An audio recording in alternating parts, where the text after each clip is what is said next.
came to this country at 14 years old on a visitor's visa that expired 2 weeks after I got here. I already had a parent here, and they did what they needed to do, as any parent would, to ensure that their child, is where they are. Unfortunately, multiple routes were, tried after for permanent residency, and unfortunately, none of those routes were successful. Because of that, I had, like about an 8-year setback of being stagnant, not being able to move forward or go backward. And it was a very frustrating experience. During that time, you learn who your friends are, you learn who your families are. And unfortunately, I know that I'm not the only person that experienced this, but I know there's also other people out there experiencing this. And, you find that, people that you thought were family, they start taking advantage of you. I got married at 20 years old. We did a in-country spousal sponsorship application. When we went to do our interview, in Toronto, we were told, or I was told, that there were two CBSA officers waiting outside to speak with me. Or actually, at the time, I wasn't even made aware that there were CBSA officers. I was told that there were two gentlemen outside that would like to speak with me after the interview. So I said, okay, no problem. In my surprise, once I got outside, it was two CBSA officers there waiting for me. They put me in handcuffs. My husband cried. First time I saw my husband cry, actually. Yes, I know. He, begged them to remove the handcuffs from me to save me the embarrassment while they escorted me. Was that even necessary? Oh my! You know what? They did take the handcuffs off, so thanks for that.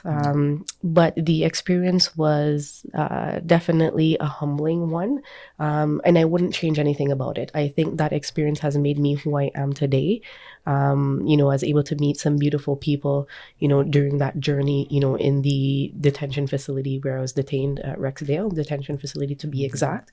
And unfortunately, or in-country spousal application was denied, as I did not believe the marriage to be genuine. I was later deported back to Jamaica about 4 months. What criteria did they use to determine that? You know what? That's a great question, because I'm still trying to figure out the same thing. I want to know how them can judge everybody marriage upon one specific checklist or whatever they have. That don't make no sense to me. No. You understand what I mean? I said, but anyways...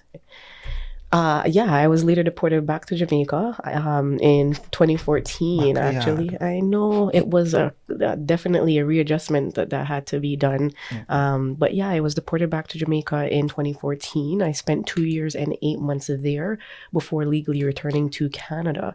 We had done a out-of-country spousal application, and that application was approved. After it was approved, we had to do a authorization to return to Canada to lift that deportation for me to legally return.